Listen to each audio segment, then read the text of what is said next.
ఓం శ్రీ గురుభ్యో నమః. ఓం గం గణపతయే నమః. ఐం సరస్వత్యై నమః. ఓం శ్రీమాత్రే నమః. ఓం త్రయంబకం యజామహే సుగంధిం పుష్టివర్ధనం ఉర్వారుకమివ బంధనాత్ మృత్యోర్ముక్షేయమామృతాత్.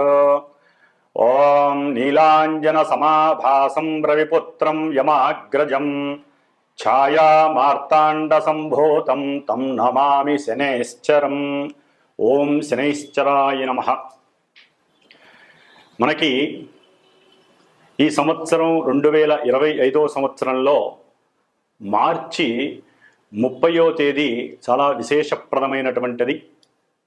ఎందుకంటే ఈ యొక్క రోజున మనకి ఉగాది కావటం, అర్ధరాత్రి మనకి 6 గ్రహాలు మీనరాశిలో సంచరిస్తూ షష్టగ్రహ కూటమి, ఆ తదుపరి పంచగ్రహ కూటమిగా మానవుల మీద, దేశం మీద, ప్రపంచం మీద ప్రకృతితో అనుసంధానం చెందినటువంటి గ్రహాల యొక్క వీక్షణలు ప్రకృతి మీద తన యొక్క ప్రకోపాలని చూపిస్తూ వైవిధ్యకరమైనటువంటి ఎన్నో రకాల ఫలితాలని మన మీద చూపెట్టబోయేటటువంటి సమయం చాలా తొందరగా ఆసనమైంది. అందులో ముఖ్యంగా మనం కర్మకి కారకుడైనటువంటి శని భగవానుడు అందులో చాలా పెద్ద హీరో పాత్ర వహిస్తున్నాడు. ఇప్పటి వరకు దాదాపుగా ఒక 6 సంవత్సరాల నుండి కూడా తన యొక్క స్వక్షేత్రాలైనటువంటి మకర రాశి మరియు కుంభరాశిలో ఎన్నో విధాలైనటువంటి నక్షత్రాలతో అనుసంధానమై తన యొక్క స్వక్షేత్రము, మూలత్రికోణము అయినటువంటి తన యొక్క స్వంత ఇళ్లల్లో ఆయన ప్రయాణం చేస్తూ ఎంతోమందిని ఎన్నో రకాలుగా కాపాడుతూ, సరే ఎవరైతే పూర్వజన్మ కర్మాల్ని అనుభవించాలో ఆ కర్మలని అనుభవింపజేస్తూ ఆ శనీశ్వరుడు తన యొక్క మంచితనాన్ని అట్లాగే తన యొక్క ఇబ్బందుల్ని కూడా కలుగజేశాడు. మరి ఈ యొక్క మార్చి 30వ తేదీన శని భగవానుడు మీనరాశిలో సంచరించటం వలన మేషరాశి నుంచి మీనరాశి వారి వరకు ఆ యొక్క శని సంచారం వలన కలిగేటటువంటి ఏలినాడి శని ప్రభావాలు, అష్టమ శనిగ్రహ ప్రభావము, అర్ధాష్టమ శనిగ్రహ ప్రభావాలు ఏ విధంగా ఉంటాయో మరి మనం తెలుసుకుందాం. ముఖ్యంగా శని భగవానుడి గురించి మాట్లాడాలంటే చాలా ధైర్యం ఉండాలి, ఓపిక ఉండాలి, సహనం ఉండాలి. అట్లాగే మేము మాట్లాడితే చూసేటటువంటి మీలాంటి ప్రేక్షకులకి, వినేటటువంటి శ్రోతలకి కూడా చాలా మనోధైర్యం ఉండాలి. ఎందుకంటే గ్రహాల యొక్క వీక్షణలన్నీ కూడా చంద్రుడి మీద ప్రేరితమై ఆ చంద్రుడే మనకి మనస్సుగా రూపాంతరత చెంది ఉంటాడు. కాబట్టి మరి మనోనిగ్రహ అట్లాగే మనోస్థైర్యము మన శరీరాన్ని నిలబెడుతుంది. మన మనస్సు ద్వారా ఎన్నో ప్రకోపాలు లోపల వాత పిత్త శ్లేష్మ అనేటటువంటి త్రిగుణాత్మక రోగాలు కలుగజేసేటటువంటి దోషాలు మనలో ఉన్నాయి. అట్లాగే మనసుతోనే కామక్రోధ లోభ మోహ మదమాత్సర్యాలనేటటువంటి అరిషడ్వర్గాలన్నీ కూడా ఆ మనసు చుట్టూ ఆవాహితమై పరిభ్రమిస్తూ ఉంటాయి. కాబట్టి మరి వాటన్నిటినీ కూడా మనసు అనేటటువంటి ఆయుధాన్ని ఉపయోగించి మనము మన యొక్క పంచేంద్రియాలని కూడా నిగ్రహించుకుంటూ మరి ఈ శని భగవానుడి వలన కలిగేటటువంటి ఇబ్బందులు, కష్టాలు, నష్టాలు తట్టుకుంటూ జీవితంలో ఎవరైనా సరే దీర్ఘాయుష్యవంతులుగా, సంపూర్ణ ఆరోగ్యవంతులుగా ఉండాలనే కోరుకుంటాం. మరి ఈయన ఆయుకారకుడు, ఆయువునిచ్చేవాడు ఈయనే. అట్లాగే ఉచ్ఛ్వాస నిశ్వాసాలకి అంటే మనం నిత్యము కూడా ఎన్నో లక్షల సార్లు మన యొక్క నాసికా రంధ్రాలతో ఈ యొక్క వాయువుని లోపలికి ఆక్సిజన్ ద్వారా పంపించి బయటికి కార్బన్ డైఆక్సైడ్ ద్వారా మనం వదులుతూ ఉంటాం. మరి కార్బన్ డైఆక్సైడ్ శని భగవానుడు క్లీన్ చేస్తేనే మనకు ఉన్నటువంటి లోపల చెడు బయటికి వెళ్ళిపోతూ ఉంటుంది. కాబట్టి ఆక్సిజన్ ఒకటే కాదు, కార్బన్ డైఆక్సైడ్ కూడా మన యొక్క ఉచ్ఛ్వాస నిశ్వాసాలు మన ప్రాణం నిలబడటంలో సరి సమానమైనటువంటి తూకం కలిగి ఉంటుంది. కాబట్టి ఆ మహానుభావుడైనటువంటి శనీశ్వరుడు కలుగజేసే ఇబ్బందుల కన్నా ఆయన మన యొక్క దేహాన్ని నిలుపుతాడు. మన యొక్క మనస్సుకి ఏకాగ్రతని, సరైనటువంటి ప్రణాళికలు ఏ సమయంలో ఏ నిర్దేశితంలో ఏ పని చేయాలి అనేటటువంటి దాన్ని ఒక క్రమశిక్షణాబద్ధంగా క్రమబద్ధంగా వాటిల్ని రూపాంతరత చేసుకుంటే, అట్లాగే ఎవరితోనైనా మాట్లాడాలన్నా మనకున్నటువంటి ద్వాదశ రాశులు ద్వాదశ భావాలుగా ఎన్నో భావాలని మన మీద ప్రభావితం చేస్తూ ఉంటాయి. ప్రతి మనిషికి చిన్న లేదు పెద్ద లేదు. మరి ఈ యొక్క మానసిక చర్యలన్నీ కూడా ఆ శని భగవానుడి యొక్క అనుగ్రహం చేత మాత్రమే ఓర్పుని, సహనాన్ని, దయా దాక్షణ్యాలని, అట్లాగే అవతల వ్యక్తులతో మాట్లాడే స్వభావ లక్షణాలని బట్టి మనకి లాభాలు కలుగుతూ ఉంటాయి, ఆయువు పెరుగుతూ ఉంటుంది.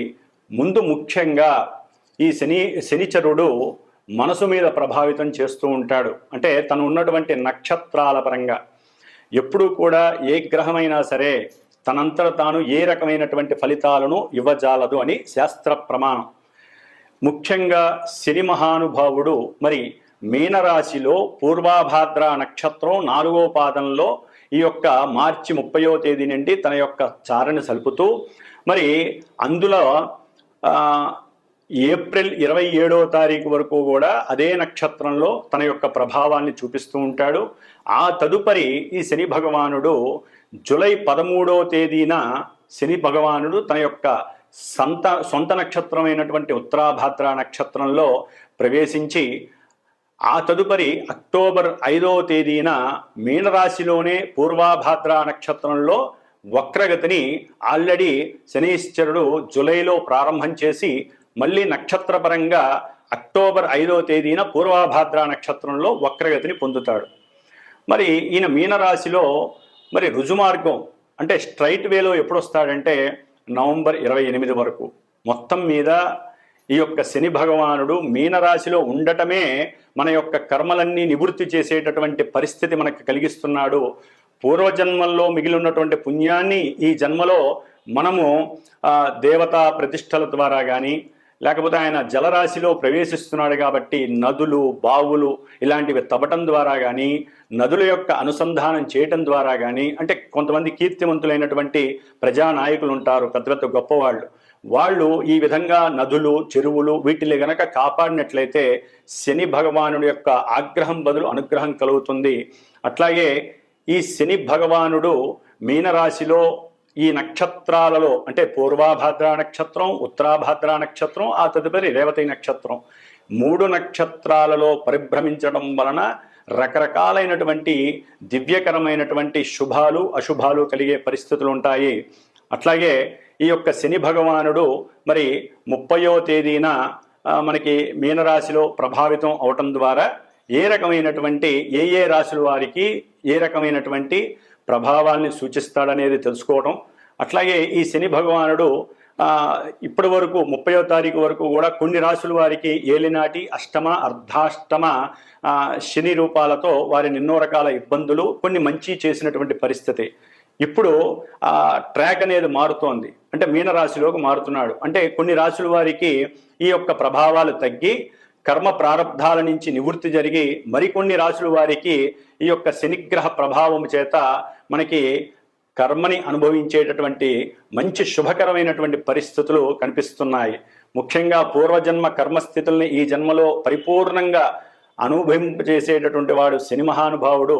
మరి ఒక బంగారపు ముద్దని మనం గనక ఏ విధంగా అయితే పలు రకాల యాసిడ్స్లో ముంచి వాటిని బంగారపు ఆభరణంలా తయారు చేసి మనం ధరిస్తే ఎంత దగదగా మెరిసిపోతూ 10 మంది యొక్క ఆలోచనలు, వారి యొక్క దృష్టి మన మీద పడి మనల్ని మెచ్చుకుంటారో, ఆ విధంగా ఒక బంగారపు ఆభరణాన్ని 7.5-8 సంవత్సరాలు ఆయన ఈ మీనరాశిలో ఉండి కొంతమంది నక్షత్రాల వారికి, రాశుల వారికి ఆ బంగారపు ఆభరణం ఇచ్చేటటువంటి విలువైనటువంటి పరిస్థితిని ఈ శని భగవానుడు కలుగజేస్తున్నాడు.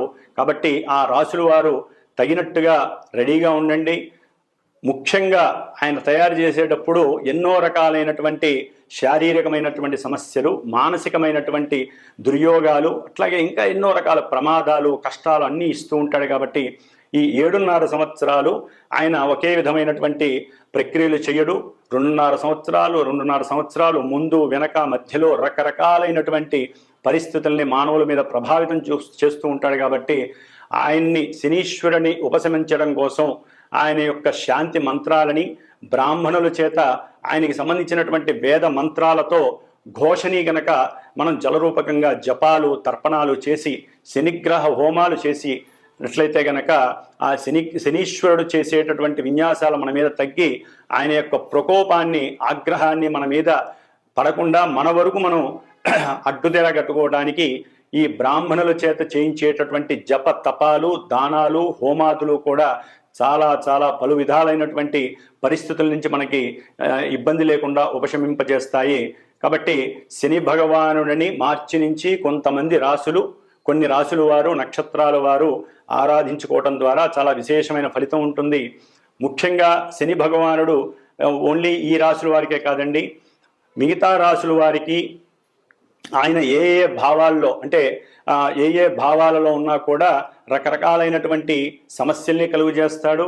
ఆ భావాలకి సంబంధించినటువంటి ఆ నక్షత్రానికి సంబంధించినటువంటి మంచి స్థితిని అట్లాగే యుతిని కలుగజేసి ఎన్నో రకాల ఆపదల్ని కూడా పక్కకి నెట్టివేసే పరిస్థితి ఉంటుంది. అన్నిటికీ మూల మార్గం శని భగవానుడి యొక్క ఆరాధన. మరి ఈయన గురించి చెప్పుకుంటూ పోతే మనకి సమయం చాలా అయిపోతుంది కాబట్టి మరి ఏ రాశుల వారికి ఈ సంవత్సరం మార్చి 30వ తేదీ నుండి మరి కొన్ని నెలలు కొన్ని సంవత్సరాలు ఈ యొక్క శని ప్రయాణంలో మనం ఏ విధంగా మరి జలరాశిలో ఉన్నాడు కాబట్టి సముద్రంలో పడవ ఎక్కి కూర్చున్న వాళ్ళకి తెలుస్తుంది ఆ విషయం. కాబట్టి ఎన్నో రకాలైనటువంటి మనకి ఆటుపోటులు కనిపిస్తూ ఉంటాయి. మళ్ళీ ఆ సముద్రం కాబట్టి అలలు ఎగిసిపడుతూ మనం వాటిని ఎలా తప్పించుకోవాలో కూడా ఆ శని భగవంతుడు మనకి కలుగజేస్తాడు. అన్నిటికీ మూల మార్గం ధ్యానము. ఎందుకంటే మీనరాశి అనేటటువంటిది రాశులన్నిటిలో కూడా మోక్ష మార్గాన్ని చూపించేటటువంటి రాశి కాబట్టి మరి దీంట్లో కర్మకారకుడైనటువంటి శని భగవానుడు ప్రవేశించేటటువంటి ఈ సమయం అందరికీ కూడా అనుకూలమైనటువంటి సమయంగా భావించండి. ఎక్కడా భయపడకూడదు, ఎక్కడా అధైర్యపడకూడదు. ధైర్యంతో ఆయన్ని గనక మనం మానసికంగా ఆరాధిస్తే, హనుమంతుల వారిని పరమేశ్వరుణ్ణి గనక ఆరాధిస్తే మనకి శని యొక్క బాధలు లేకుండా తప్పించుకోవడానికి ఉత్తమమైనటువంటి మార్గాలు చాలా ఉన్నాయి. అవి పర్సనల్గా ఎవరైనా సరే వాళ్ళ యొక్క జాతకంలో ఉన్నటువంటి గ్రహస్థితిని బట్టి కూడా ఇప్పుడు ప్రజెంట్ ఈ యొక్క గోచారంలో శని ఉన్నటువంటి నక్షత్రాలు శని ఉన్నటువంటి రాశులలో సమన్వయం చేసుకుంటూ చెప్పించుకున్నట్లయితే ఇప్పుడు చెప్పేటటువంటి అందరూ చెప్పేటటువంటి ఈ యొక్క శనిగ్రహ ఇబ్బందికరమైనటువంటి ఫలితాలు ఏమీ జరగవు. ఎందుకంటే వారికి నడిచే దశలు అంతర్దశలు వేరే ఉంటాయి, ఆ నక్షత్రాలు వేరే ఉంటాయి. కాబట్టి అందరికీ ఒకే రకంగా ఈ యొక్క ప్రభావాలు జరగవు. కాబట్టి ఇది విని కొంతవరకు ధైర్యాన్ని అట్లాగే ఉపశమనాన్ని పొందటానికి మాత్రమే ఈ యొక్క గోచారాన్ని శనిగ్రహ ఫలితాలని మాత్రం వినాలని మనసారా కోరుకుంటున్నాను. కాబట్టి ఇక మేషరాశి నుంచి మీనరాశి వారి వరకు ఈ యొక్క శనిగ్రహ ప్రభావం ఏ విధంగా ఉంటుందో తెలుసుకుందాం. వృషభ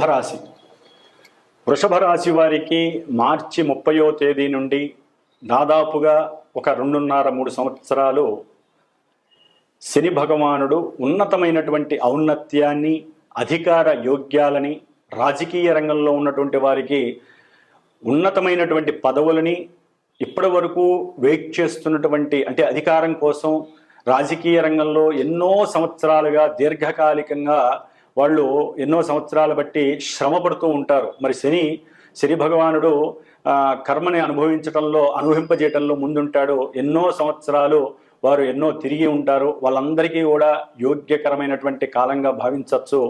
ఎన్నో రకాలైనటువంటి వృత్తుల వారికి ఉద్యోగంలో స్థిరత్వం లేనటువంటి వారి వృషభ రాశి వారికి స్థిరత్వం కలిగేటటువంటి పరిస్థితి ఎదురవుతోంది. అట్లాగే వారు ఏదైతే కోరుకుంటున్నారో ఉద్యోగపరంగా కానీ ఉన్నతమైనటువంటి పదవుల కోసం కానీ అవన్నీ కూడా కొంత స్వయం శక్తితో స్వయంకృతంగా ఎంత కష్టపడి ఎంత ఓర్పుతో సహనంతో మనం మాట్లాడే విధానం, ముఖ్యంగా వృషభ రాశి వారు మాట్లాడేటప్పుడు ఆచితూచి మాట్లాడండి. మీరు ఏది మాట్లాడితే అది అవతల వ్యక్తికి చాలా ఇంపుగా అనిపిస్తుంది, శ్రవణానందంగా అనిపిస్తుంది. ఎందుకంటే శని భగవానుడు లాభంలో ఉండి వృషభ రాశిని చూడటం అంటే వారు అంటే లోపల ఏమీ లేకుండా ఫ్రాంక్గా గనక మాట్లాడినట్లయితే ఎక్కడ కోపము ఆవేశం, ఎందుకంటే మిగతా గ్రహాల వలన కలిగేటటువంటి కొన్ని ఇబ్బందికరమైనటువంటి ప్రలోభాలు ప్రకోపాలకి మీరు లోను కాకుండా ఓన్లీ శని భగవానుడి యొక్క దృష్టి వృషభ రాశి వారి మీద తృతీయ దృష్టి పడుతుంది. కాబట్టి వారు గనక ఓపిక్గా అవతల వాళ్ళతో ఈ పని జరుగుతుంది అనేటటువంటి ముందే ప్రణాళిక ఏర్పాటు చేసుకొని సమయాన్ని అనుకూలంగా చేసుకొని కనుక వారి దగ్గరికి వెళ్ళి మాట్లాడితే వారికి మాత్రం లాభసిద్ధి కలగటంలో ఎటువంటి ఇబ్బంది లేదు వృషభ రాశి వారికి. మరి వృషభ రాశి వారికి శని భగవానుడు లాభంలో ఉండి మీనరాశిలో ఉండి 5వ స్థానమైనటువంటి కన్యని చూడటం ద్వారా వీరు కొంతమంది ప్రేమ వ్యవహారాలు అంటే ప్రేమ అనేటటువంటి మాటలో ఉన్నటువంటి కొంతమంది వాళ్ళకి సౌఖ్యం కలగడానికి అభీష్టం సిద్ధించడానికి అవకాశం ఉంటుంది. కాకపోతే కొంత ఆర్థికపరమైనటువంటి ఖర్చు కూడా చాలా అధికంగా ఉంటుంది. కొన్ని సమస్యలు వచ్చే పరిస్థితి కూడా ఎదురవుతుంది. ఏదేమైనప్పటికీ మానసిక ఆలోచన దీంట్లో చాలా పాటించాలి. ముఖ్యంగా 8వ స్థానమైనటువంటి ధనుస్సు రాశి మీద వృషభ రాశి వారికి ఈ యొక్క శని దృష్టి పడుతుంది కాబట్టి ఎన్నో రకాలైనటువంటి ఆటంకాలు చేసే పనుల్లో కార్య విఘ్నాలు కలగడానికి ఎక్కువ అవకాశాలు ఉంటాయి. కానీ వారు తమ అనుకున్నటువంటి పని లాభకరంగా సిద్ధించుకోవాలని గట్టిగా, ఎందుకంటే శని భగవానుడు సంకల్ప సిద్ధిని గట్టి చేసేవాడు. ఏకాగ్రతకి మారుపేరు ఎవరంటే శని భగవానుడు. అవన్నీ ఆయనకి ఆ ఓపికతో చేసుకొని మీరు గనక ఒక అర్జునుడు బాణాన్ని ఏ విధంగా అయితే పక్షి గుడ్డు మీద పెట్టాడో మీ యొక్క ఏకాగ్రత కూడా ఆ పని మీద, చదువుకునే విద్యార్థులు అయితే దాని మీదే పెట్టాలి. అట్లాగే పనిచేసేవాళ్ళు వృత్తిలో, లేకపోతే కార్మికులు, లేకపోతే ఎన్నో శాఖల్లో ఉన్నటువంటి మంత్రులు కావచ్చు, లేకపోతే సినిమా పరిశ్రమల్లో ఉన్నటువంటి వారు కావచ్చు, న్యావీ రంగంలో ఉన్నవారు కావచ్చు, ఇట్లా ఏ రకమైనటువంటి వృత్తులు చేపట్టిన వారైనా ఎవరైనా సరే వృషభ రాశి వారు స్వయం శక్తితో, ఏకాగ్రతతో, మంచి ప్రణాళికలతో, మంచి వాక్కుని గనక ఆ శని భగవానుడి ద్వారా ప్రసాదించమని కోరుకొని వెళ్లే ముందు ఆ శనిని తలుచుకొని, శని భగవానుడిని తలుచుకొని గనక మీరు అవతల వ్యక్తితో మాట్లాడితే కార్యసిద్ధి మీకే కలుగుతుంది. ఆకస్మికంగా ఎన్నో లాభాలు కలిగే అవకాశాలు ఉంటాయి. వృత్తి ధర్మంలో ఈ వృషభ రాశి వారికి అనుకోకుండా ప్రమోషన్లు వస్తాయి. వారు చిన్న పనే చేస్తారు కానీ అధిక మొత్తంలో గవర్నమెంట్ అవార్డ్స్ అందుకునే పరిస్థితులు ఎదురవుతున్నాయి. కాబట్టి విద్యావంతులకి అభీష్టమైనటువంటి సిద్ధి కలుగుతుంది. ఉన్నత విద్యలకి వెళ్ళాలి అనుకున్న వాళ్ళకి ఆకస్మికంగా తండ్రి వలన సహకారం అందుతుంది. అట్లాగే ఏదైనా బ్యాంకులకు వెళ్ళి అప్పు చేద్దామన్నా సరే తొందరగా పని చేసేటటువంటి శక్తి శని భగవానుడు మీకు ఇస్తున్నాడు. కాబట్టి ఉన్నతమైనటువంటి చదువులకు వెళ్ళే వాళ్ళు కూడా మహత్తరమైనటువంటి యోగ్యకాలంగా భావించవచ్చు. ఏది ఏమైనప్పటికీ శని భగవానుడి యొక్క దృష్టి గొప్పది, ఆయన ఉన్నటువంటి స్థానం గొప్పది. కానీ ఆయన నక్షత్రాలు మారినప్పుడల్లా కొన్ని సమస్యలు ఎదురవుతూ ఉంటాయి.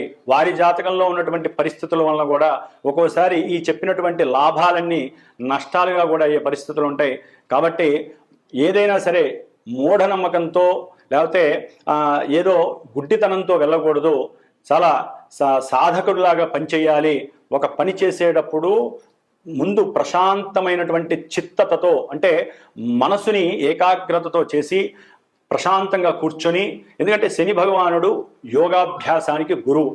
ఒక యోగం కూర్చొని 10 నిమిషాలు ఎవరైనా సరే దైవ పూజ చేయాలన్నా, లేకపోతే కూర్చొని ఏకాగ్రతగా కళ్ళు మూసుకుంటే మనకి ఏవేవో రకరకాలుగా కళల్లోకి వస్తాయి. కాబట్టి ఆ ఏకాగ్రత రావటం అంత విశేషమైన కాదు.